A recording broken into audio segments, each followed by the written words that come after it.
Welcome. Welcome to the Crimson Circle Connection Center here in Louisville, Colorado. And we are very excited. This is Shout 9 from the Art of Benching series. And of course, this is our first time back with a live audience since August, I'm told. It's been forever. So we're very excited about this potential and about what's going forward. And as you can see, Jeffrey Hoppy is getting ready for Adamus. And I'm not sure who's waving at us, but it's great. And so let's take some good deep breaths. And before we do that, I want to mention that, as always, we're going to start with the good deep breaths, that conscious breathing. But, we always play then in some music before Adamus comes in. But for the first time ever, we have a Shambra music video that we're going to play as from the breathing. And it's called I'm Here by the group Deeply. And that is Jessica Simonowski and Jabba Verluzenlenberg. And we're very excited about that. Can you imagine our first Shambra audio, music video? So with that, let's go ahead and take that good, deep, conscious breath. Yes, we breathe all the time, but this is breathing in presence. Take the good, deep breath, breathing in with all that you are and allowing it to flow. Letting those energies move with each breath, feeling it, allowing it. Breathe. The I am here. I exist. Feel it. Flow with it. Be with it. It's that good deep breath of life. That good deep breath of life. So open up to the energies of Adamus. Breathe him in. Feel him. He's here for us, as he says, with every breath. So feel it. Be with it as we invite Adamus in with us.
I am that I am.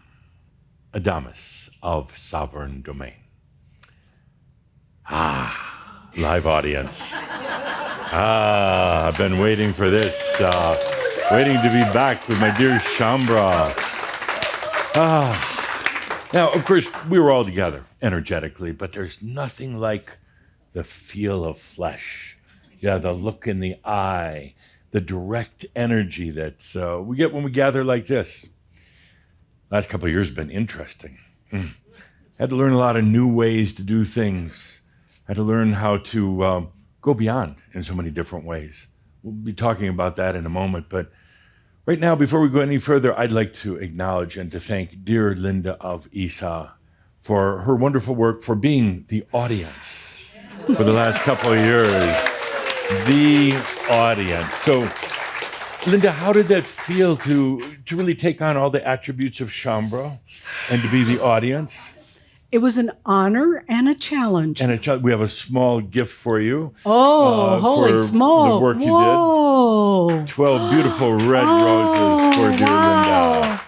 Yes. Beautiful crimson roses. Yeah, you can thank me, not Caldra. My idea. Thank you so much. Yes. Can I leave these over here? Please, right there. Oh, we wanted to so officially beautiful. recognize that you've been doing the question asking. You've been the one kind of taking my punches, the one getting the, not abuse, but abuse during this time, and doing such an excellent job of it. Now, we'd like you to continue participating with Shambra, but now you can take a deep breath, dear Linda, and back off a little bit. You don't have to take on that huge responsibility.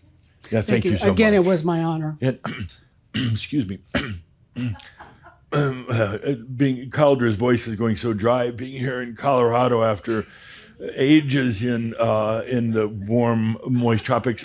Yes, it's not that I need this, but Caldra would love it. Thank you. Would you like this treat that's provided? Yes, I would. Thank you. How did she know? She must be psychic. Yes. Thank you so much, Carrie. Thank you. Yes. Let me make sure my voice or Caldra's is doing better. Human coffee. Coffee is one of the great things of being human. That and a few other things, but coffee is so good. So it's been an interesting couple of years, and I'd have to say it's not really over yet. No, it's not over. You just learn to deal with it, learn to cope with it for the most part. There's more to come, and it doesn't matter. It doesn't matter. You're going to find things in the world getting crazier and crazier, but it kind of doesn't matter. Let's step back for a moment and do a little assessment of our years together as Shambra. Well, first there was the gathering with Tobias when he came in 1999, August 1999, coming up on our anniversary pretty quick. He sent out the call to Shambra. He worked with Archangel Gabriel and the horn blew, but of course, did Shambra hear? No. No. And Gabriel blew and blew and blew and blew until he was out of wind. And Shambra, what? But then something happened, just kind of a spark on its own kind of ignited. Roses, kind of that smell of roses, that wake up and smell the roses, Shambra, that come back home. And it was that and the internet that brought Shambra back together, 1999, 2000. And the gatherings continued. The energy you put out there so many years ago, it's continued in just the right resonance and frequency to attract just the right people. It's not about the size of the group or anything like that. It's about those who are truly ready to go through their awakening, and not just the awakening, but the next steps, the releasing. So after the call to gather came out, and it's still out there, it's like almost like a beacon, and it's something that FM is working on in his work. It's going out there saying, if you're ready, if you're truly ready, and you're not into Makio, if you're truly ready to go through some tough internal stuff, then this is the place for you. That's a no Makio zone. If you come in here, you new ones with Makio, you're going to learn real quick, this is a no Makio zone. I used to have to call you out on it, but now other Shambra call you out on it. So after the call went out for the gathering, then there was that long, long hall with releasing. Remember that? Oh, you're still in it. No. Releasing. Oh, and Tobias talked to you about a release and allow. And then he worked with you, letting you know you really weren't crazy at all. Not at all. It was just what you were going through. That actually crazy is just accepting the life in the 3D reality, not going beyond. You weren't crazy at all. You were pioneers, of course, but not crazy. It took a while, long while, to work on the releasing, and some of you are still doing it. To that, I say, get the hell over it. No, really, it's that simple. Sometimes there's a dwelling in it, in this agony and this suffering, and this, I got all these problems, and I had bad parents, or I had a bad lifetime, or just get over it. We have a lot. No, it's that simple. I made the statement, not the most popular guy for saying it, but if you still have issues in your life, whether it's abundance or even health or anything else, there's something you're still deriving from it. You're still getting something out of it. Fine, go along with it. But when you're ready, you just get over it. It is that simple. You make it any more difficult, and you're playing a game with yourself. Just get over it. There are no conspiracies. Nobody's teaming up against you. You don't have some overwhelming burden on your shoulders. You don't have to have any karma, not if you don't want. So you just get the hell over it so we can get on with it. And I know that sounds like uncaring, or am I just thinking that? There are a few people that are wondering. Whoops. Oh, nice. Yeah. Well, I've got to eat here while we're talking. But does it sound uncaring? If Like somebody doesn't know you. If somebody doesn't know me. Know me or know me? No, you. Know me. Okay. Would you like that? No, thank you. I'll just put it right in there. And would you like that? No, thank you. Put it in there.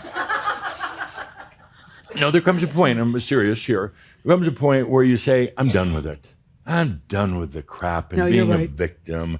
I'm just done with it. What next? So we go from that releasing and in the clearing all that stuff. You don't need it. It's not yours. I know I've said it so many times, but just get over it. And one day you realize, oh, I'm just going to get over it. I'm not saying things in life don't hurt at times, but there is a tendency for humans to keep carrying them around. You go through the hurt, the grief, the pain, whatever it happens to be, and you go through that amazing process, and then you release it, and you allow it to go to wisdom. That's the next step. You're allowed to go to wisdom. You stop dwelling on it. You stop being a victim and say, let that be wisdomized. And your soul does it. You don't do it. Your soul does all the wisdomizing. The soul is just waiting for you to say, okay, I'm ready to let go of this and take it to wisdom. And then it'll grab it from you. And then, of course, you'll try to hold on to it and make sense of it and justify it. And you don't. You just let go and let it go to wisdom. Again, it may sound a little insensitive, like, oh, you just don't know what I've been through. And I heard somebody say recently that since I haven't been on the planet in a little while, I don't understand some of the things you're going through. I don't have to. No, I don't really have to. It's not trying to understand everything. It's like, when are you ready to let go of being a victim, of not having abundance? Oh, Shambra, that was one of the big challenges. And you let it go. You say, you make that statement to yourself. I am ready to let it go, period. No ifs, ands, or buts, not maybe or kind of or what's going to happen next. I am ready to let it go. And then you do. Poof, comes to wisdom. Ooh, that's the real blessing in it. You don't do the wisdomizing, your soul does. Your soul distills it.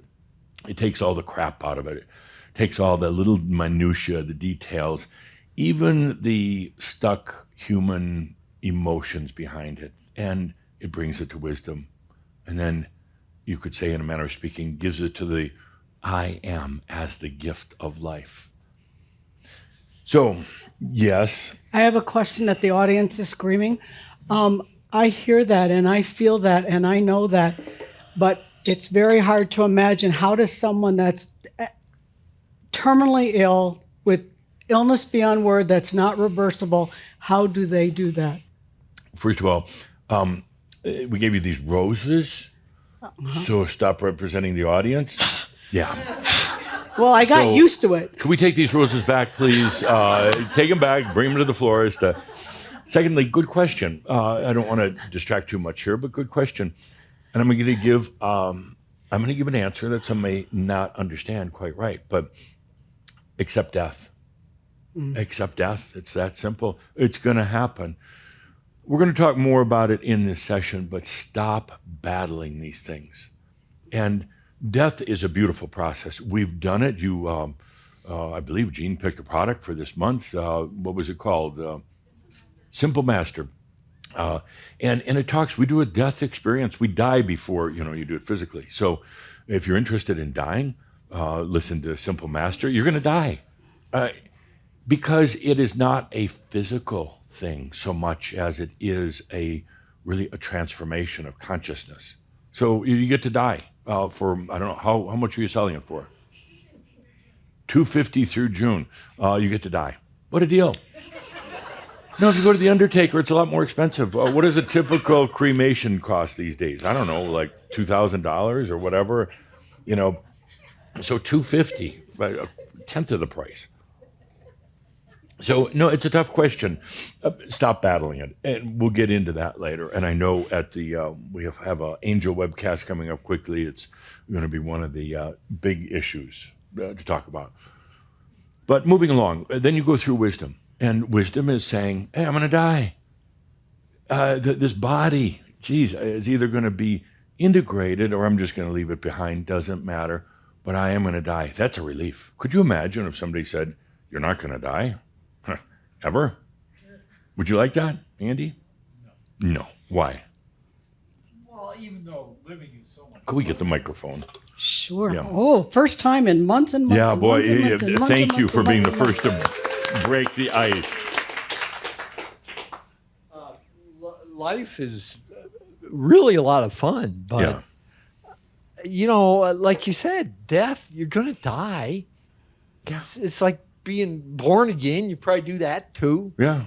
It's a release. It's a true, wonderful release. Letting go. Yeah. Good. Thank you. Thank you. So you bring it to wisdom.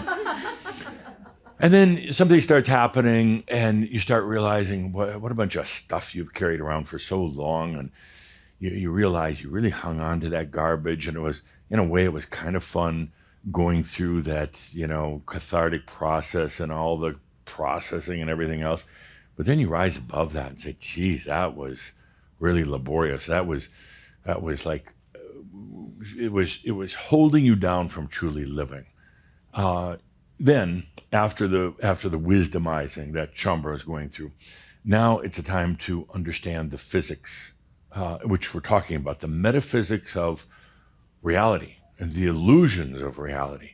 We're talking about time and space. We're talking about going beyond. We're talking about multiple realities at the same time.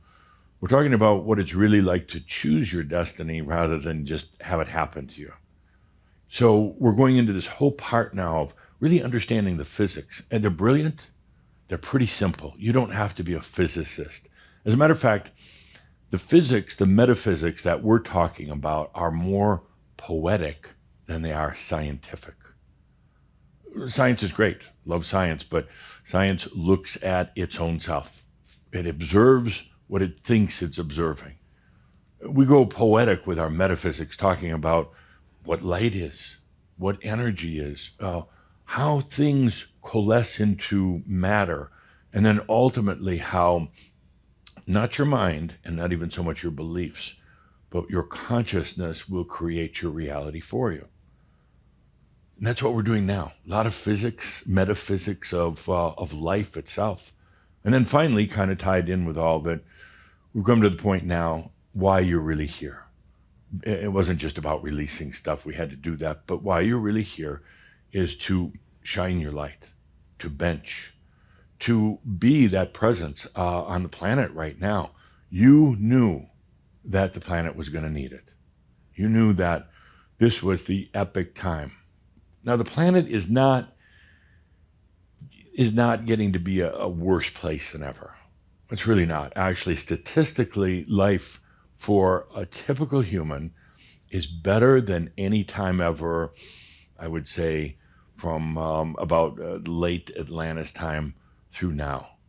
Now, a lot of people are screaming and say, oh, the planet is going to hell. No, the planet was in hell, and the planet is kind of emerging from it, but still with a lot of traces of hell. There's more consciousness light on the planet right now than there's ever been. Things aren't going to falling apart, but the one thing to keep in mind is the pace is faster than ever. It's not that the planet is going to hell. Actually, life overall is better. And now, not that it was terribly great before, but it's better. There are less wars. There are less hungry humans. There is less disease than ever on the planet. But things are going faster. Keep that in mind, when you have those days when you're feeling mass consciousness, or if you're listening to the news, oh, it's all falling apart now. No, it's actually not. It's just going faster. That gives that sense that, are you losing control? Gives that feeling that you just can't keep up with it, that everything's going to explode. But it's all happening for a reason. And actually, if you really feel into it for a moment, your light is actually exacerbating some of the problems on the planet. Your light is causing more disruption. Your light is actually making it feel like it's going faster, causing more changes. When your light goes out, it's not like putting this like beautiful glistening water or oil on the surface of everything and making good. You're shaking things up right now. Not intentionally, of course, but the light, the consciousness goes out there and touches into places that don't have so much light. I'm not going to call it dark. Places that might even be evil. Your light goes in there and it shakes things up. And then in kind of a corresponding metaphysics, everything continues to go even faster. Your light causes events to happen faster. Time doesn't necessarily change, but it will. It's not time that's going faster, it's the sequence of events that's going faster. Your light is causing that. So again, you read the news, oh my gosh, what's happening over in the Ukraine, what's happening with energy, what's happening with the economy. Look in the mirror, you're causing all that. But only from a standpoint of light. You're not doing it to try to cause any harm whatsoever.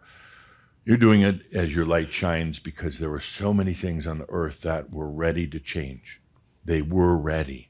They just needed something to kind of get them launched, to propel them. The human species is so long overdue for a remake. It's phenomenal. This old biology that you're still in is so overdue. Where's it going to? Is it going to be just a super biology? Maybe not. Maybe a digital biology. Maybe a totally augmented biology. But does it matter? Does it matter? You've got this interesting love-hate relationship with the body. And if I say, well, let's see, 30 years from now, the human body will simply be a digital form. I go, oh my gosh, that's terrible. That sounds like some sinister deed. Well, I think biology was even worse. Whoever came up with that one. It's what you're embedding yourself into. Humans might go digital. They might be totally augmented. It might be a test tube biological variation of the biology you have right now. It might be total robotics. Doesn't matter. It's what you're embedding your consciousness into. So it doesn't really matter if it's this biology or not. The point is that it's just going faster. It's actually not getting worse. So please, would you release that? It's not getting worse. I'll come up with some statistics. I talk about perhaps a pronost, perhaps at a shout, but no, actually, there's more light and consciousness on the planet than ever. But that's really annoying to some humans. No, they really don't want that. To some organizations, not to mention any church, but there's some of them are just, they don't want to let go, and they have to. Everything evolves. Everything has its death, which is nothing more than a transformation from one state to another. The biology long overdue. That's one of the reasons for some of the diseases that are taking place right now. It's forcing science to look at new solutions, not just a vaccination, not just a medication, but a new solution to the body. I find it amazing what's being done in the laboratories right now in terms of the physical body.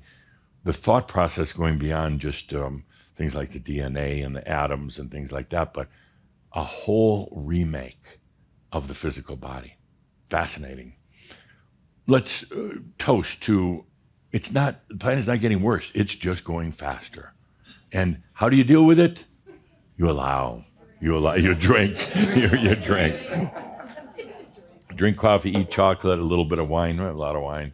It's just going faster. And when you're overwhelmed, which I know a lot of you have been really stressed lately, that, I'd like to do this too, is have a chart that shows Shambra anxiety level on a day-to-day basis. Yeah, we don't have enough paper, Sometimes, or there was a period where the Shambra energies were pretty relaxed and a lot more open, and then it's spiked lately, last couple of years in particular, the anxiety level. Who here has experienced anxiety in the last month? Yeah, okay. That's natural, by the way. I mean, it's okay. Don't fight anxiety at all.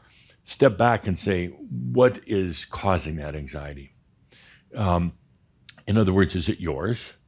Probably not. You're just feeling it from all around the planet as all these changes take place, so many of them based on your light, your benching, doing so much of this. I amuse myself sometimes with Shambra because there's still some who think, we're going to bench and we're going to send our love light out to the world, and we're going to replace FedEx delivery with unicorn delivery, and it's going to be a beautiful... I don't know. If you could step back and look at what's really happening, your light is going out there and kicking the shit out of some old systems on the planet. But that's what you wanted. You didn't want to just do nicey, and sprinkle sugar, fairy dust, because you knew that doesn't work in the long run. So the light is going out there and disrupting systems. Not intentionally, not because you just want to blow up buildings or, mess things up, but that's the result of the light going out there. Let's take a deep breath with that. Now, the planet isn't worse off. It's just going faster. And again, remembering the big picture. You came here, you answered that call. You went through a lot of releasing. And then you have come to the point of bringing it to wisdom or giving it unto wisdom.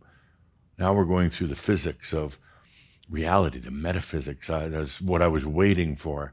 And now shining the light out onto the planet. It needs it. It needs the consciousness. Not that it needs saving, it just needs and wants consciousness.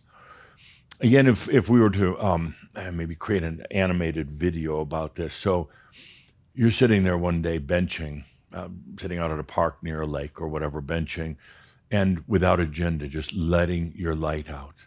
And then in this animated video, we follow your light as it goes out to the world. And it touches somebody, a physicist working in the laboratory. It touches a government official working on some type of resolution to international issues. It touches a banker who's looking at a new system that's really much more equitable. It touches the educational system of your town or your country. We follow that light as it goes. And it's not trying to make you change, or whoever it's touching. It's not trying to force a change, but it simply kind of envelops them in the light. And in that light, they suddenly see a potential they may have never seen before. A doctor working on answers for cancer. Cancer of the body is simply miscommunications of the body's communication network, often caused by things like hate and anger. That's all it is. So this light goes out and we follow it, and then it goes to a group of really crazy, far-out physicists, scientists, the like of Albert Einstein. He used to be considered just really a whack job. And it goes out to this group that's sitting there, and suddenly the light shines amongst this whole group, and one of them says, I don't know where I got this from, but it just occurred to me after all this research, all this work, that energy is just a song. That's all it is. A song, a communication. And the rest look at him like he's nuts, like he's crazy. But then he does something even unexpected of himself. He starts singing. Energy is just communication. We'll work on that singing skill. Energy, well, we'll work on it. And then suddenly they're so baffled. They've never seen Dr. Lipschitz singing before in the middle of a meeting. They're baffled and they're listening to him singing about energy and communications in a song. And because they're not talking mental, they're kind of aghast at this breakout of singing. And suddenly they start to get it. And the room fills with light, your light. And they're going, it's been there all along.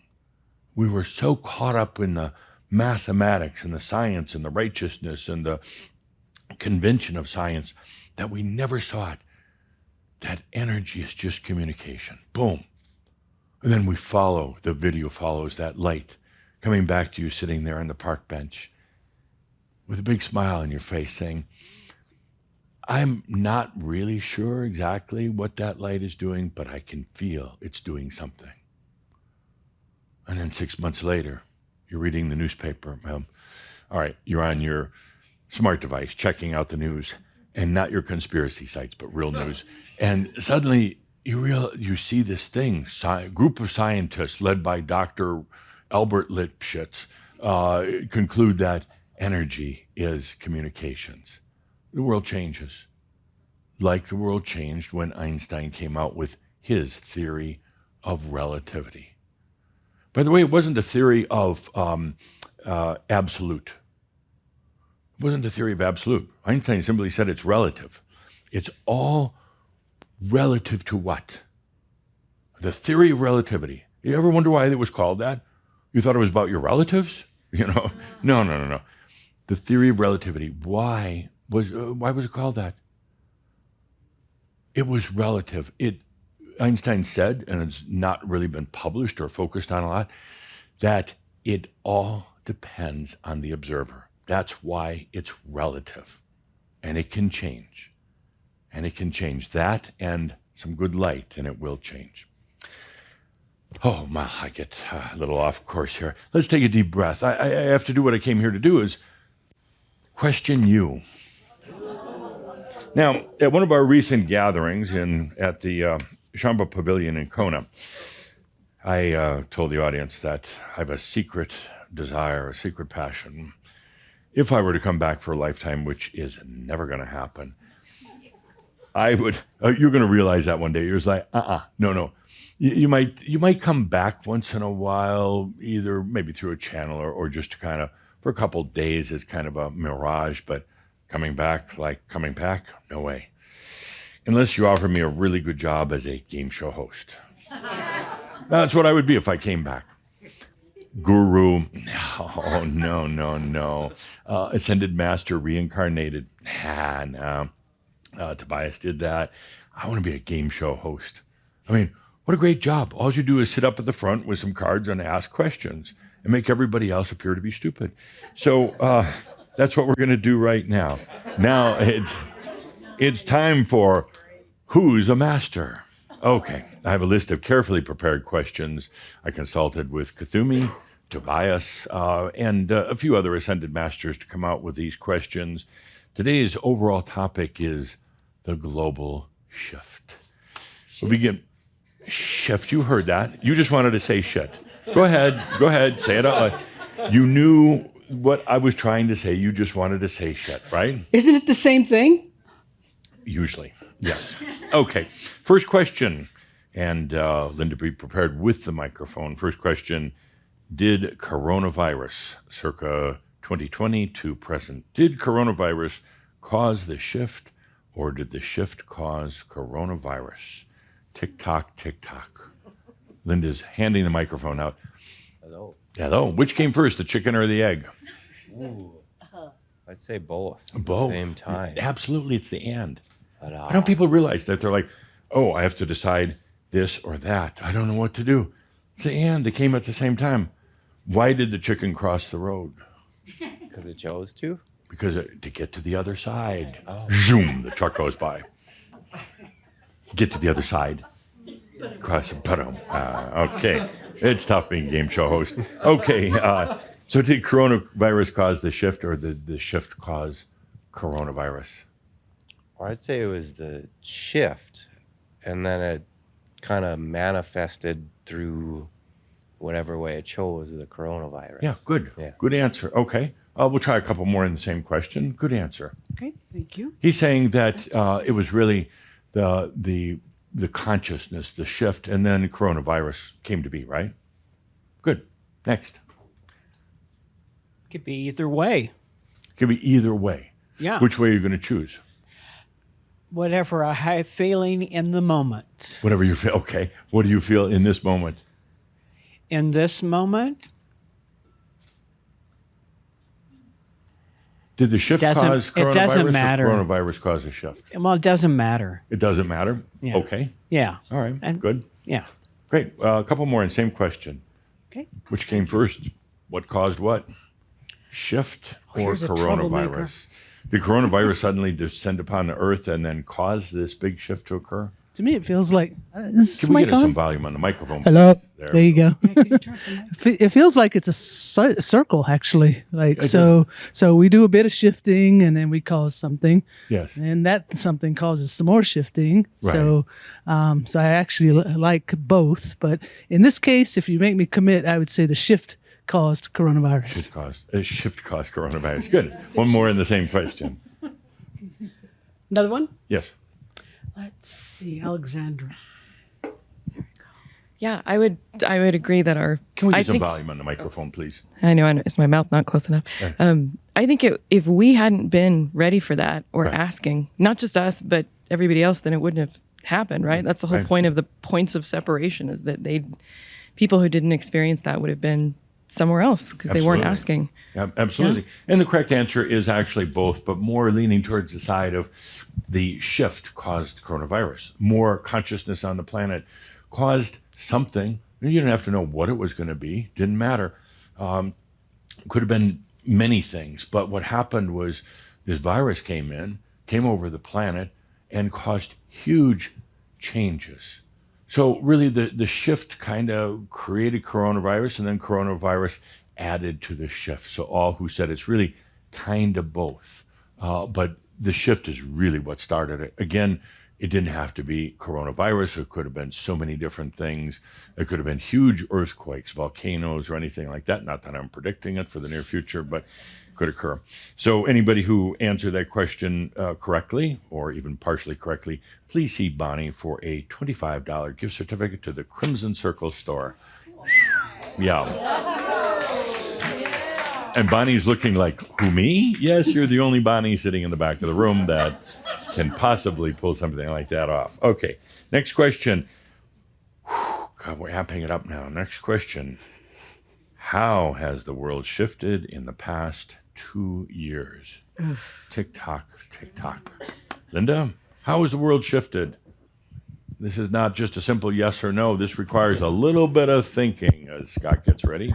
Yeah. I don't know if it's still on yet. How has it shifted? A little crazier, a little bit more introspective, a little more people asking what the hell is going on out there, what the hell is going on inside Right. my own life. Yeah. When will it all end? Right. They all want to know when's it going They all, when's it going to end? Yeah. Yeah, you know, like I said before, it's going to go on and on and on for a long, long time. I didn't say that. I initially said it was going to be fast and very fast and be over quickly. And it's not. And I'm not wrong either. It's just that humans decided to let it go deeper and be more prolonged because they're kind of into this shift. No, they like the things that's happening. Into the what? You heard. You heard. So, some specific ways. Give me one or two specific ways. How has the world changed? Oh, It was on one of the slides today. the great walkout, Yeah. work resignation. People Yeah. are really saying, what do I want to do with my life? You know, if I don't make money, or how much money do I have to make to really just enjoy life versus do I want to slave away for 60 plus hours a week? Yeah. Well, how was your work life? I never thought I would be like caregiving as much as I do. Yeah. I never thought my income source would be primarily just my partner's disability. Right. So, I mean, I would have never imagined that. I mean, now it's been 6.5 years since you even talked about it. Right. So those ways, but it comes when I need it. That's the way it should It's been smoother than trying to make money. Yeah. Yeah. Did you ever have any fun making money? Not really, no. I mean, for a short time, but I mean. It seems like the more I worked, the less I made, kind of. Exactly. I want you to repeat that for the whole world. The more I worked to make money, the less I made. Okay. And everybody, every Shambra in the world who is still thinking you have to work hard to make more, the Shambra who right now are financially mostly independent, but not financially suffering, they have this exact same words. They say, the more I worked, the less I made.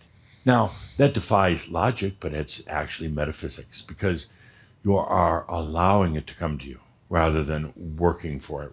Working is a suffering concept, period. So now you get to enjoy life. Cool. So to speak. All right, so to speak, yeah. Okay, a couple more, yeah. Okay. Yeah. Okay, so how's the world shifted in the last couple of years? Yes, sir. I think it kind of depends. Right. So That's a typical Shambra answer. You know? Like. sorry about that. Okay. I think those that kind of were more outgoing, they were kind of forced to stay inside. Right. They had less like external factors coming in. So are there less type A people in the world right now as a result of the virus? I guess so. So they kind of were more focused on inside the house. Right. So was what mattered to them, right? Right. I think those that were already in the house, that were more like a homebody, they kind of looked at the outside world. Right. Right. So like, you know, with Ukraine going on, or like they spent more time on the news, maybe. They wanted to look at what mattered to them as well. Right. So So people went more internal. yeah. Yeah. Good. And what happens when people go internal? I mean, not just literally, but figuratively. Yeah, they kind of have to like realize, you know, what's important to them. Drug use goes up. Yeah. Like, Yeah. Like No, I mean, it does. Drug use goes up because people really don't like going internal. It's so much easier to be external all the time, to blame somebody else rather than take a look at yourself. Yeah. So I'm going to do all these charts and diagrams for our next gathering of some type, statistically showing the leap in the use of these medications, escape reality. anxiety, pain, and all the rest of these things, through the roof, skyrocketing, because people had to stop for a minute and take a look at self, and they don't like doing that. They'd rather be out and about, distracting, but the beauty of coronavirus, it's like you're going to sit your ass down and feel into yourself, and a lot of people didn't like that, but a lot of people did. It was good for a lot. Thank you. Thank you. One more on this question, and we'll move along. So, how has the world shifted in the past couple of years? Okay. Does this work? We don't know. We have no clue. And you know, the Shambra answer to that is, does it matter? Does it matter? No, Does it don't. matter? Yeah. Yeah, go ahead and pretend you're talking into it. Sure. Yeah. Hi. Hi. So it wasn't satisfactory, the reality for nobody was satisfied with their lives when they needed to stop Right. and just look at their lives. Nobody was. Well, Were you? I think no. No. No, it forced me to stop. Would you stop? Well, I was doing some projects consulting, and then it stopped just before the beginning of, at the beginning of the pandemic. And I had a lot of Just free sit home time. and listen to me. Well, in fact, yeah. That's true. That. Yeah. And listening to me and us chatting and me bringing my light into your life, what happened as a result of that? What changed in your life? Well, I had enough time to look into things that I had forgotten. Like? My dreams. Your dreams. So you spent the whole 2 years dreaming. No, I had been like writing down my dreams for 20 years almost. Right. And then I remembered I had all that material. You dream of so me? Of you. Yes. I suppose. Yeah, I suppose. Okay. I suppose. You dream of Cthulhu? No, No. Okay. not really. Yeah, good. So dreams, what have you done with all this dreamy stuff? I mean, it's just dreamy. What are you going to do with it? I have been writing. I started writing in October 2020. Right. And it's been interesting. I enjoy it very much. So you're writing a book about your dreams. No, I have a blog on Medium. Medium is like a social media platform for writers. Right. And I tried to make something out of them. But recently I just had this idea to build a platform, an online platform for dreams. Really? Would you have ever done that if you weren't forced to stay in your house for 2 No. years? No. I'm absolutely sure So would you say maybe this is a passion, a huge passion in your life to do this? absolutely. Yeah, and to communicate with others about dreams. What are dreams, after all? Dimensions. Dimensions. But are they just dreams? Are they just stories of the mind? Are they No, just no. babble of your brain? Actual encounters. Most of them are just actual things that happen, like Yeah. as if it was another dimension. It's not Yes. 3D, but it is whatever. How many here are having weird dreams lately? I mean, like really weird, like over the top weird. Yeah. Yeah. Because something is happening in dreams. A lot of releasing takes place in dreams. A lot of acting takes place. It's not just here on this planet where things Nope. are happening. It's in all the realms around you. And one of the things we're doing right now as Shambra, particularly in upcoming Kihak, is to go beyond. This is great. And it's very visceral, very real, but there's so much else happening. And if you can bring that all together with wisdom and understanding that there's so much in the other realms as well, life just becomes a lot more fun, less boring, less tedious. Now you're very multidimensional. It's going to be very interesting because I know a lot of things that happen in dreams. Right. I mean, many things can happen in dreams. You can go visit different worlds, for example. Yes. But what might happen if you have a worldwide online platform so that everybody in the world can just put their dreams in, and then we start making like consciousness, like global, like connected. What might happen? So are you thinking about doing this or are you doing it? I'm raising capital investment now. Oh, okay. Right now. Good. How much? $1 million. Million. Good. Exact number I had. That's what you're going to need. More or less, yeah. Yeah. No, not mean, more or less. I mean, that's the number, $1 million. That's the number, yeah. Yeah. Yeah. Oh, good. So why is this important? I mean, it's just kind of dreamy stuff, and people have better things to do than worry about their dreams. Most people don't remember their dreams. Why is this important? It's like one way to explain how reality works. If you understand how dimensions work, and then you go over there and do some stuff, and then come over here and Yeah. breach the dimensions, and then you bring stuff from there over here when you need it. It's just exploring dimensions. So are you going to interview me for this platform, give my take on dreams? I'm interviewing you, of course. Yeah. Will you Just- interview me? Is this in your intention is to sit down and do an interview with Uncle Adamus about dreams? Yes, absolutely. Good. Absolutely. Yeah. Yes, absolutely. Yeah, she hadn't thought about that yet, but I planted the idea. I'd love to talk about dreams because they're not what people think they are. There's so much happening in dreams. Number one, dreams are a big stage.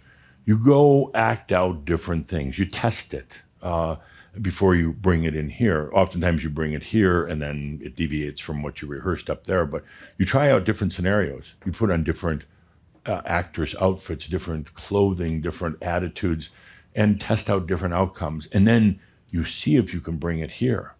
Now, that's the trick, and that's where most get stuck, is bringing it back here when you're faced with this reality, mass consciousness, and not remembering your freaking dream in the first place. Then it goes flat. It doesn't work out. But there's a way to connect all the dots together and bring it into here. And that's what we'll talk about in our interview. Great. Thank you. Good. Thanks. I love dreams. I love dreams. What dreams may come. Yeah. Yeah. Okay. So we have to move along here. Next question is okay. This is a good one. I wrote it. What caused the current? What caused the current global conflict that's centered right now on Russia and Ukraine? What caused this conflict? Oh, by the way, you get Sea Bunny for your $50 store certificate. Yeah. Okay. This is a $100 question here. So let's see. What caused the current conflict? I can get it right no matter what I say. Go ahead and stand up if you wouldn't mind. So, in my opinion, it was caused. You're gonna have to speak up really loud. We're having technical issues. That loud. So to me, it was caused by the power struggle. Yes. And people getting tired of it all. Yes. The superpower and versus the little guy, and the world coming together to decide that they're not going to make it a bigger war. Right. They're going to just fizzle out. How much of this conflict, if you look at the energies, kind of underlying energies, how much of it is based on, you talked about power, but masculine power? Oh, yes. Man power. Boy power. 100%. 100%. I would say. I'd give it about 90, but Yeah, we don't want to blame it all 99. on the man, but Yeah, a lot of about it. 99. So what's really happening with this crisis that's going on? You've alluded and hit on some of them, but power. I think just the global focus is no more of your bullying. Right. No more bullying. And the whole world is kind of coming together on that. They I are. don't know. I mean, isn't it wonderful in a way? Now, this conflict was pretty much going to happen anyway. So I'm not saying that it just came about, but it was going to happen because there's a lot of old energies in the ground, historic old energies. Karma and carrying karmic debt is not just for the individual. It can happen in countries. And this is old, plus some religious influences, plus the power struggle, plus the boy issue, man issue. It was going to come up. Now, the question is, as your light goes out there, again, we're doing this phenomenal video animation of your light going out. This issue was going to come up. It had to. It had been suppressed for a long time. And not just between Ukraine and Russia, but all over the world. The Civil War is still being fought, ladies and gentlemen, right here in America. And it is. Go out to some of the old battlefields. The energies might have been pretty flat there, like 10 years ago, 20 years ago, but right now those energies are battling away because your light went out, and your light is saying we have to release all those old issues. They're stuck energies, and those energies are causing a lot of freaking suffering on the planet. And it's time to release them. That's what happens when your light goes out there. And the issue here with Ukraine and Russia, old karma, old male, old power, it's causing a global focus. Now, what will people do with it? And one would hope from the human standpoint that they would say, no more of these battles, no more of this. You can't invade another's energy. Even though you think you can. You cannot go try to steal from anybody anymore. You can't claim somebody else's territory as your own because it's symbolic and analogous with you. It's your divine sovereign energy. Don't get into that game of letting somebody else take your territory. through your belief that they can, through your belief that they can steal from you. And now it's acting out on a world stage. It's truly amazing. So for those of you, thank you. You get, what did I promise you? Make it 200. See Bonnie. or you can either have the choice between that or the new cryptocurrency Crimson Circle Bitcoin. Yeah. No. Take the store credit. Okay. Last question here on the list. Okay. Ooh. This is a $250 question. Oh, suck up to me. Okay. So what have you learned about yourself in the last 2 years? What have you learned about yourself in the last 2 years, Linda? Have at it.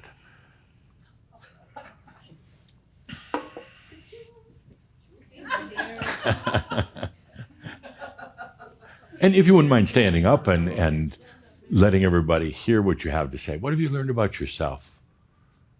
Distilled in 5 minutes or less. I could see this was going to be a long one. There's a lot that's happened Yes. in the last couple of years. Wouldn't it be sad if there wasn't? Yeah, well, particularly in the last 6 months. Yeah, yeah. Yeah. Tough stuff? Yeah, I had a pretty gnarly accident Yeah. over the winter. And a lot of, there's no lessons. It was a lot of experience. Right. Finally, my number came up and I had my big bike crash that I'd never had. Right. And so now I'm a real cyclist because I have scars. Right. What really happened with that? It was literally, I think, a lot of experience. It was a whole lot of things I'd never done before. Yeah. And all these medical things like ambulances and surgery. And right. But what was really happening energetically? Oh, I blew out a massive amount of energy from, from like forever. Yeah. Why did you choose like a bike accident rather than just like oming it away? More potent for me. More potent? Or you tend to overthink things? Overthink things? I'm just guessing. You would do it incrementally. You'd think about it and then debate and then decide not to do it. And you had this. You were kind of like ready for this massive shift. And going back to the dream thing, so you go to the other realms and you're like, man, let's act out some different things. Okay, first I'm going to try doing it through just thinking. That I'm going to release everything. That didn't work. No. Then you do it through, maybe I'll do it through ceremony and ritual. You try that. And it's really boring. Gave up on those a long time ago. And it's like, oh, hang on a second. I identify as a biker and I haven't had my accident yet. Whoa, what an opportunity to do a shitload of releasing and bring in a shitload of my divine energy all at the same time. And then I got the scars to prove it, and I can tell stories like never before. I'm kind of being theatrical, but that's exactly what happened. Something like that. Yeah. And the human remembers, I had to go to the doctor and the pain, and I couldn't sleep at night, and blah, blah, blah. It's not really the important part of it. The important part is you took a dramatic, colorful, kind of poetic way of letting go of a bunch, bringing in a bunch. It was a perfect energy swap. And a good time to do it. Sure. Perfect time. I had my accident on the winter solstice, and I got back on my bicycle in the vernal equinox. Of course. Wouldn't everybody? I had to have friends help me get on and off the bike. Sure. But I did it. But there's so much wisdom comes out of that. And of course, the human remembers the pain, the kind of the boring stuff with it, or the tedious stuff. Rehabilitation was kind of a pain in the ass. Rehabilitation. But you learned during the rehabilitation. In what? You learn during the rehabilitation. Oh, absolutely. You're in touch with your body like never before. It's crazy. It's like every single day I can do something I couldn't do the day before. And watching the healing process has just been miraculous. Yeah. It's been miracles. See, what a beauty, the thing that you set up. So what would you say to others about the healing process? Just watch it. just watch it and Don't allow control it to don't, happen. Don't interfere. Don't. Well, no, do your PT and, do what most of what your doctor says if you feel like your doctor's worth a damn, but just allow. That's what I said that. I know you said did. that. Yeah, but you got away from it because you were thinking about it. Allow and it then, to but now we come back happen to it and because say, it really is it miraculous. will. The physical body will heal itself. It really does. It's been programmed from the very beginning as angelic beings. It's crazy. That the body can heal itself. It's The crazy. body can also transform and go through this whole change into the light body, into the new human species, but just get the hell out of the way. And yes, there'll be Nice Calder's giving me a segue. hard I appreciate time. that. He's That's giving a me great but segue. Share a little pain, but that's what the human focus is on. Oh, it was so painful. Well, you just got your whole new light body. You're walking around on the planet as this ascended master with a light body. I know, but I had a headache for 3 days. Okay. Okay, let's take a good deep breath. Thank you. And that's $250 plus a $100 bonus for letting me give you a hard time. $350. See Bonnie. All right, let's move on with this. We can turn the lights down and do whatever to make the audio better. Okay, please have a seat next to me. So next, okay. Let's take a good deep breath. We've been talking about light in our last gathering last month. We did the dream walk of light. And again, really, I'd love to see this animated film for any Shambhala out there in here that wants to do it. You follow that light out from the benching Shambhala, who's doing it without agenda, and you follow it as it makes its way around the world to little kids who feel lost and hopeless and 5 years old thinking, why did I come back for another lifetime? And suddenly, whoo, the light comes over them, and suddenly they're like, oh, now I remember. Shit. I came back here to let go of all my stuff, integrate all my past lifetimes, and be a master like these other people, these Shambhala. Great video. So we talked a lot about light and when it goes out. And I can't stress enough, the light has no agenda to it. Now, I know the human says, yeah, but we want to put it out there to make the world a better place. What does that look like? Is it the place you imagine in your mind? Is that it? Filled with unicorns? Filled with everybody walking around happy and giving each other chocolate? I don't think a lot of people want that. So, in other words, your agenda goes out, or your light goes out without agenda. Let the world and let the potentials of every individual decide how they want to do it. Bike fall, perhaps. It's up to them. But the fact is, the light is going out. So we did this beautiful, beautiful dream walk. Now, today I want to talk about the dark. The dark. Yeah, why not? Talk about the light, you can talk about the dark. First of all, first and foremost, the dark is not an opposing force. The dark is not an opposing force. You are not battling darkness within you. The dark is simply where light has not been yet. And it takes darkness to have the light be the light. There's this concept on the planet right now, it's the old duality formula, that you got your light and it's all good, and you got your dark and it's all bad. And the light and the dark are going to battle it out, and sometimes the dark, has an edge, and other times the light does. But if we all sit around, hold hands, and sing Kumbaya, the light will once and for all overcome the dark.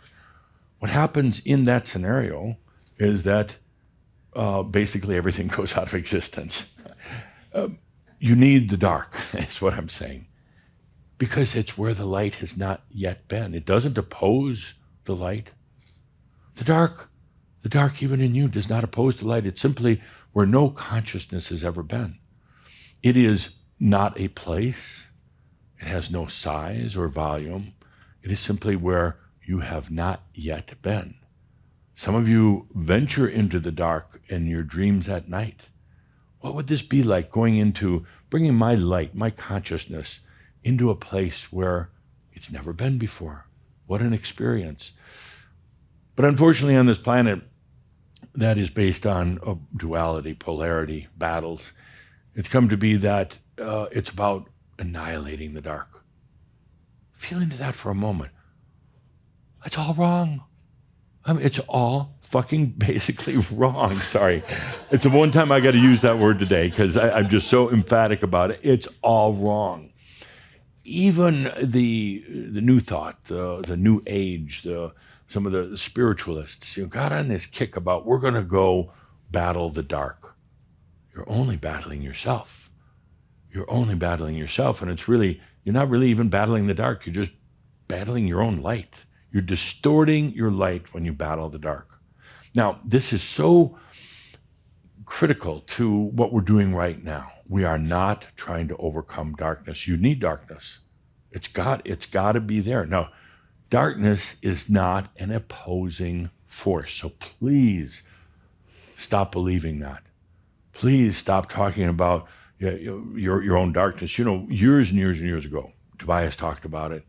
And Crowder almost quit his channeling career at that point when Tobias says the divinity, your darkness is your divinity. Meaning that it's really a place that it's just holding all the crap you don't love about yourself. It's a place you don't want to go to. So in our work as metaphysicians, as the ones radiating the light, it is not about opposing the darkness. And this is simple physics, but it's also really good emotionally. We're going to go into it in just a moment. It's really good emotionally to understand there is no evil in your darkness at all. None at all. In other words, don't be afraid to go where your light hasn't yet gone. There are no boogeymen. There are no monsters. Satan is not there. In your darkness, it's simply where your light has not yet shined. So it brings up the question, but Adamus, isn't there evil on the planet? Isn't evil darkness? What is evil? What is evil? Certainly you could all name evil. Many of you have been subject to evil in your life. You read about evil in the news, but what is evil?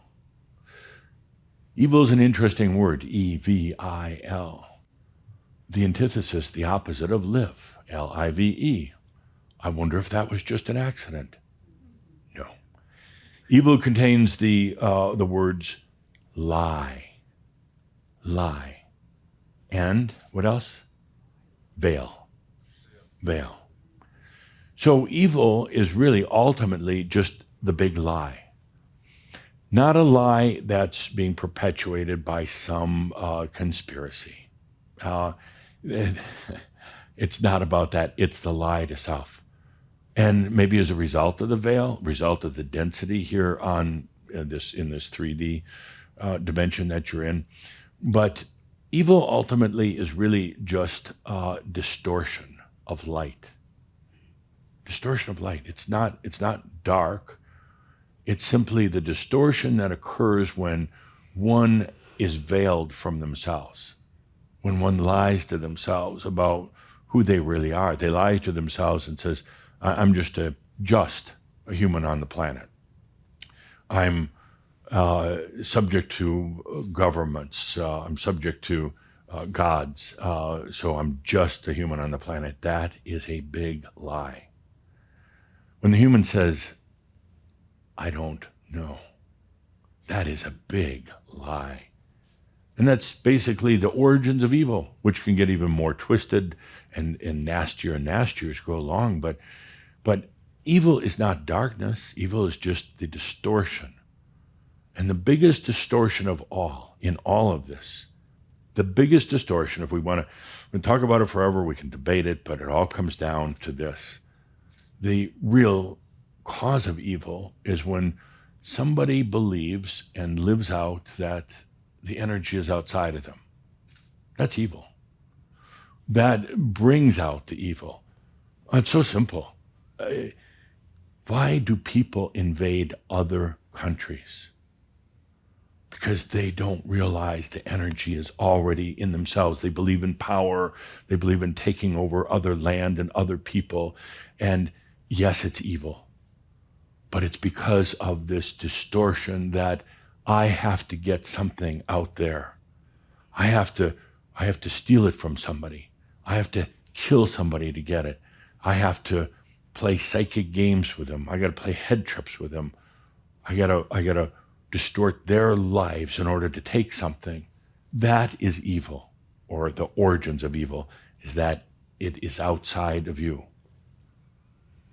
If one truly understands that it's all your energy, it's all right here and it's all ready to serve, how could you possibly get distorted into thinking you have to steal from another, you have to harm another, you have to maybe coddle to another, you have to suck up to somebody? So truly the origins of evil is a lack of understanding that it's all yours and it's all there. There's nothing that you need from any place else. And Shaumbra still is in the theory stage of this. They hear the words, but they get into the mental debates about it. Well, yeah, if it's all mine, how come my life isn't perfect? Well, I ask the same question back to you. How come? How come you're dragging stuff around? How come you're crying and whining that somebody did you? How come, some of you, Shaumbra, how come you're visiting all these conspiracy sites every day? Conspiracy sites, go ahead and look at them. I encourage all of you to. What is the most common factor in all of them? Somebody else is fucking you over. I said it again. I need some chocolate here. I'm getting so rattled. Somebody else is controlling. Did you anything else to help? Is there anything else? I'm fine. Somebody else is controlling you. Somebody else has domain over you. Somebody else is doing secret things to you. Somebody else is, they're putting little robots in your body through your arms when you get a vaccination. But that's the kind of the MO, method of operations for any conspiracy. It always has been. You look back over the history of conspiracies, somebody's taken something from you, and we're not going to tell you who it is or what it is. It's all a big secret until you join our conspiracy cause, which is going to cost you $500 initiation. It's a suck of energy. And I like talking about it because to me it's kind of a shining example of this belief that it's out there somewhere else. The answers, the abundance, the energy, and all the rest of that. That is the origins of evil.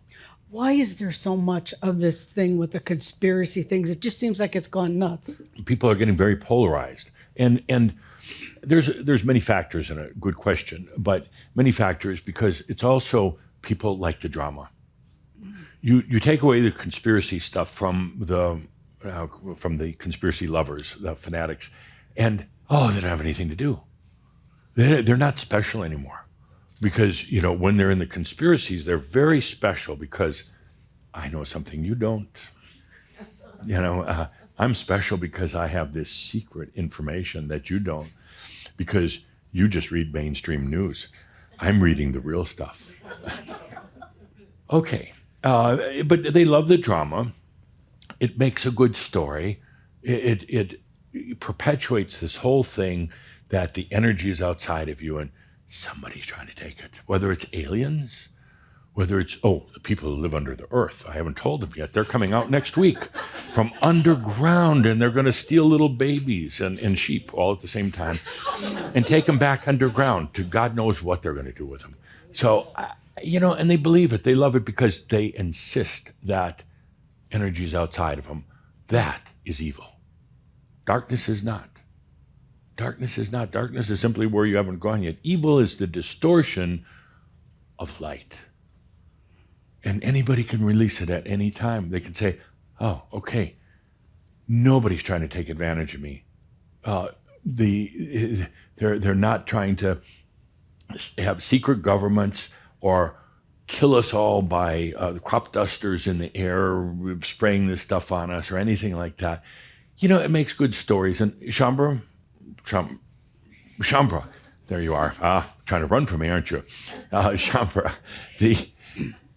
You know, it makes good stories, and it kind of distracts you from really what we're here to do right now. I outlined it earlier, why we're here. We've gone through the call to awaken, and we come to the releasing, the wisdomizing, the physics, and the light shining. Pretty simple. But you get distracted by this stuff. And why? Well, because it's tantalizing, it's seductive, it makes you special, there's a lot of drama to it. And God damn it, you're still avoiding the fact that it's your energy. Why don't you look at that? Why don't you face it? It's your energy. But you don't want to because it's a secret government. And on top of that, anybody who's been vaccinated now is a walking zombie. And well, at least they're alive, you know. That's all I can say. And some of you get fanatical about it. Oh, you seethe. I can feel the seething right now going out. Anybody here seething? No. Seething. Not out loud. Not out, yeah. How about you? No. Okay. So right now, two things. Please understand that darkness is only where your light has not been yet.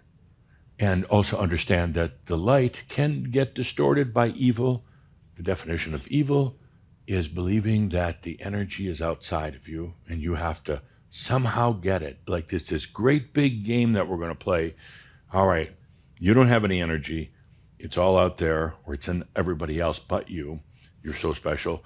Now here's the game. Go out and get it. Go out and get your energy. And then you go and do that for lifetime after lifetime. Right now, as a follow-up to last month, I'd like to do a dream walk into your darkness. Oh. Yeah, sounds exciting, huh? Who are we going to meet there? Okay, let's put on some music. Take a good deep breath. And people often wonder, what's the genesis of evil? Where did it start? Why does God allow evil? How evil is evil? Can you be a little evil, or just a lot of evil, or is just evil evil? Evil is a lie, and a lie is that the energy is outside of you, that the answers are outside of you, that even your own spirit and your own soul are outside of you. That's evil. Often leads to heinous deeds, indeed. But usually evil is just kind of it's funny to say, it's kind of an inner thing. It's just something that it's a festering inner thing. Once in a while, yes, act it out on a very dramatic stage, but most people harbor evil internally, quietly. What's wrong with me? How come I don't have more? How come others have what I don't have? How can I get more? Maybe I'm not worthy. That is evil. Evil often resides and is acknowledged within, which is very interesting because it's very distortion in itself. The belief that things are outside, but yet they allow evil to be inside, festering, growing, accumulating inside. Why is it that they let the evil be them, yet not their own energy, not their own light? This dream walk now is into your own darkness. And please don't mistake evil and darkness. I want you to no longer fear your own darkness. And I want you to be aware of what evil, what the belief in the lie being that you don't have it, what that can do. But now, take a good deep breath. You've had a couple of years to go inside. Deep dives, deep dreams. It's time now to face your own darkness and then to never fear it again. Never fear what you don't yet know. what you haven't yet experienced. Take a good deep breath and feel now as your light, as a master now, as it comes in contact with your darkness.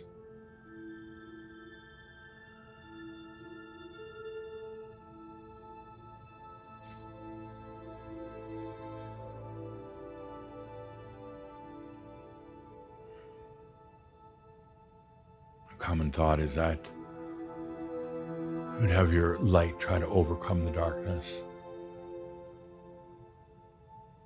try to blast it. But here, we're not trying to do that. The light is one of grace.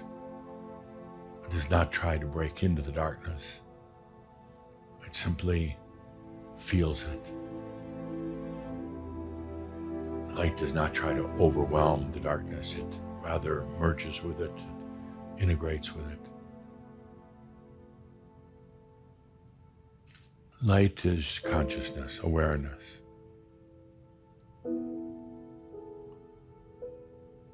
Ultimately, it's your energy, and darkness is simply where you've not been yet. I'm so often asked by Shambhala, how do I get out? How do I break out? How do I go beyond the mind? I know there's more out there, but I don't know how to get there.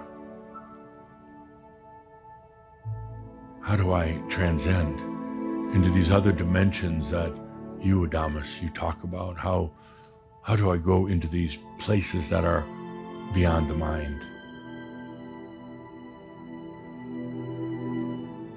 Simply enter into your own darkness, is where the light has not been yet.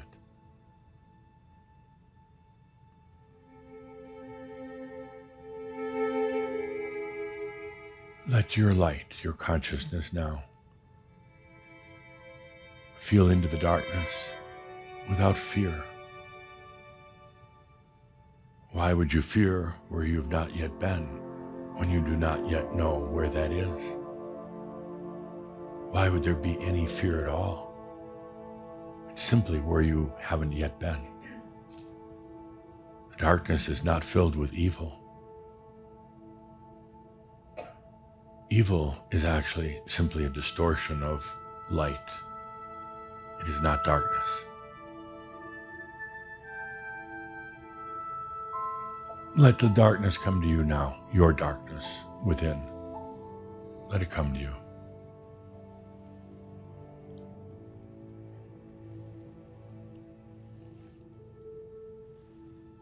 Humans have been taught that in the darkness are demons. So run from it. I'm taught that darkness is Satan.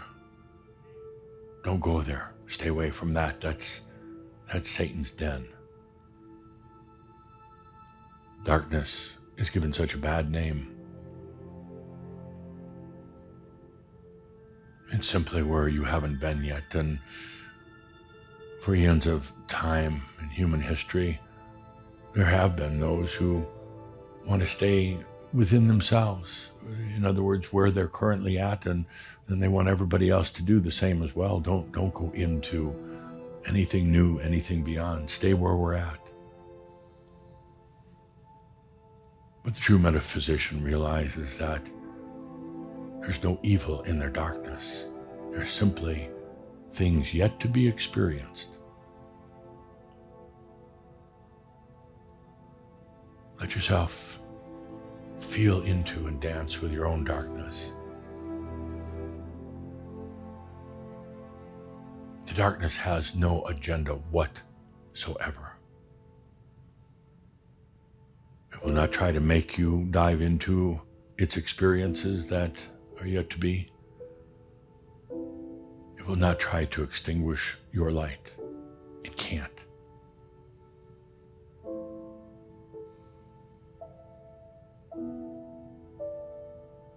Darkness is not a bad place.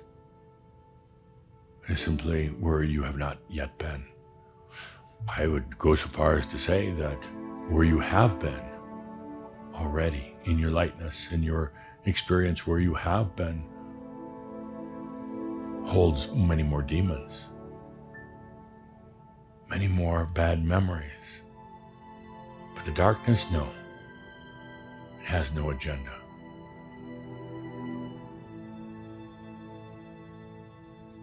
Fear of the darkness is one of the greatest reasons humans hold back. Stay in what you already know. Stay in the consciousness of current experience. Don't go there. Don't open that door, they say. But it is time, Shambhala, for each and every one to bring their light to the darkness and their darkness to the light.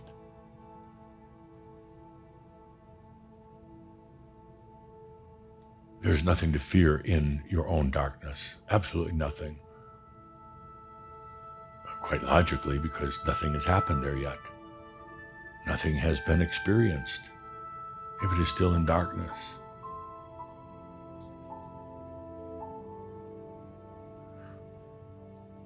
For one to no longer fear their darkness allows them freedom and release. To no longer fear that there are demons in there, the ghosts from the past, things that will lead them astray.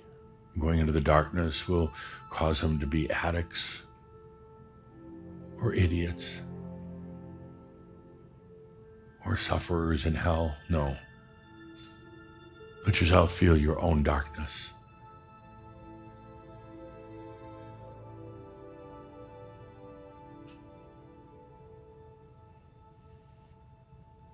It causes a little anxiety, a little hesitation. Oof, is this okay? What's going to happen? Let yourself go in fully.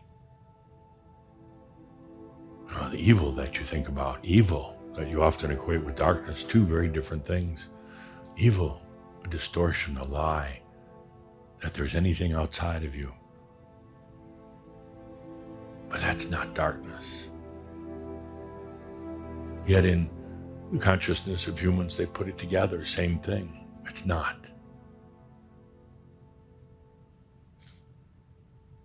Let yourself feel deeply into the darkness.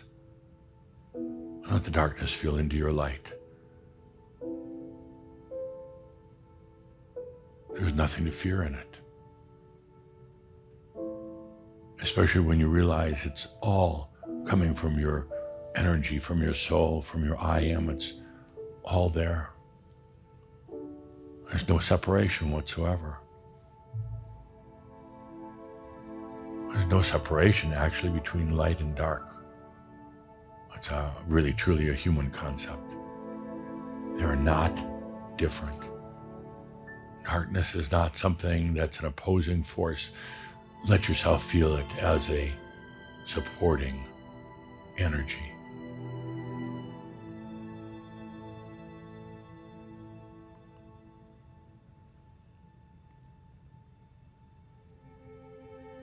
They say that people are afraid of their own shadows, their own darkness. What they're really afraid of is their own past.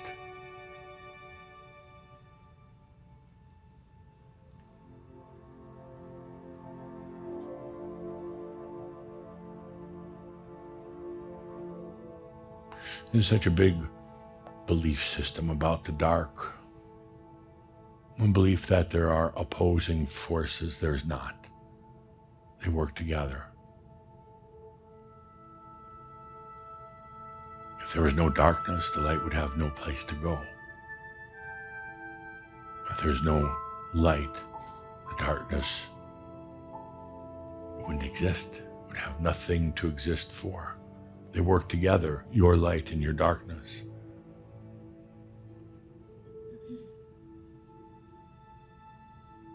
Feel it, touch it, feel into your darkness.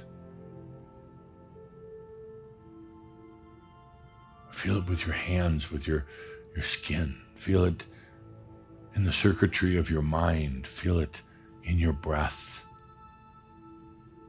It's not an opposing force.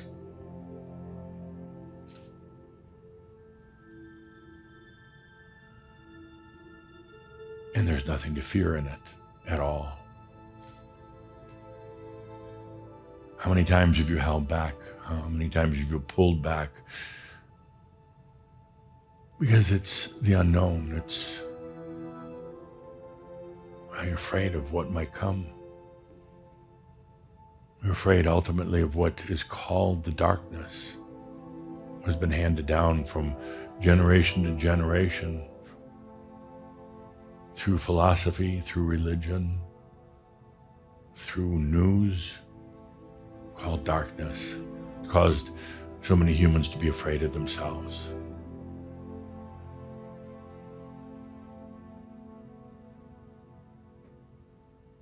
It's time as metaphysicians that we go beyond that barrier and allow the light and the dark to be together.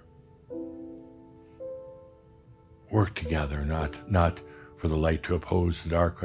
There are otherwise intelligent people on the planet that still insist that we're going to go out and battle the dark, overcome it.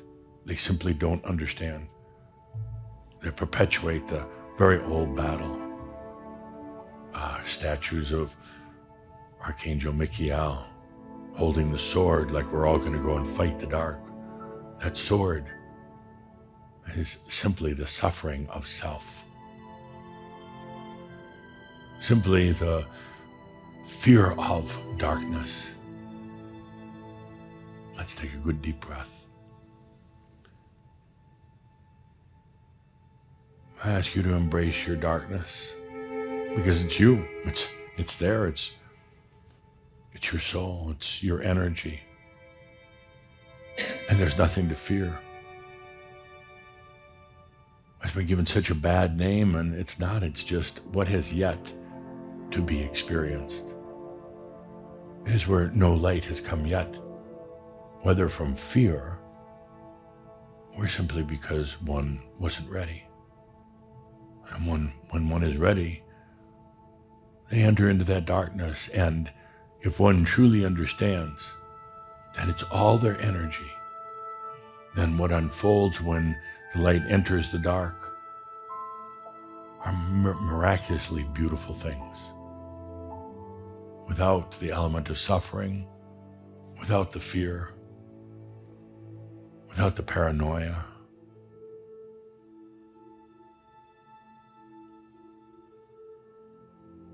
Evil, which is not darkness. Evil is simply not living because one does not understand. It's their energy anyway. Let's take a good deep breath with that, dear Shambhala. Feel into this, your dark, your light coming together, not battling. Your light going out when you're doing benching, not trying to overcome the darkness of the world. No, the darkness of the world is necessary. Evil, that's a different story. But maybe your light will shine and help people to understand that it's all their energy. There's no need to get it, to seek it, to covet it from somebody else, anybody else, anything else. It's not in some unified field off in the galaxies. There's no reason to take over another's territory. There's no reason for power on this planet. That is evil, but not your darkness. As metaphysicians, let's transcend the old concept of darkness and learn to dance with it. It's simply where you haven't been yet. And no need to fear what comes when you go there, even though you have no idea what's going to happen, because there's an innate trust in yourself and your soul that when you enter the darkness, the experiences that come will be perfect because they're yours. They'll be your energy. They'll be your grace. Let's take a good deep breath and our dream walk, your dream walk, into your darkness. Nothing to fear. Let's take a good deep breath with that. So as you're benching, as you're sharing your light, as it shines unto yourself, it's not about battling the darkness. That is woefully naive for those who still believe it. So yesterday, in terms of the true metaphysics. Be with your darkness, be with your light. And understand what true evil really is. It's the lie that there's something outside of yourself. Let's take a good deep breath on the beauty of this day, the return to our live Shaumbra audiences. Please, those who are owed, please see Bonnie at the back of the room for your monies. With that, dear friends, let's take a good deep breath, remembering what? All is well in all of creation. Thank you, Shaumbra.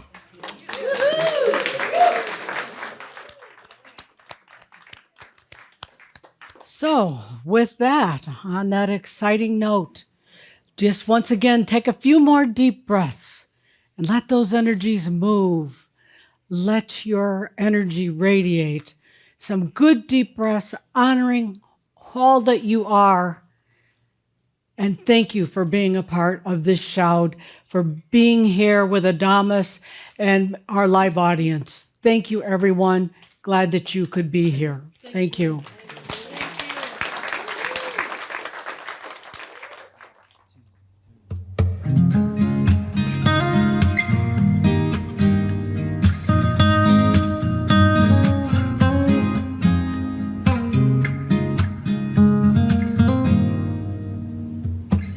Someone told me long ago there's a calm before the storm, and I know it's been coming for some time now. When it's over, so they say, it'll rain a sunny day, and I know shining down like water. Oh yeah, 'cause I wanna know, have you ever seen the rain? 'Cause I wanna know, have you ever seen the rain coming down on a sunny day? Yesterday and days before, sun is cold and rain is hard, and I know it's been that way for all my time. Till forever on it goes, through the circle fast and slow, and I know it can't stop. I wonder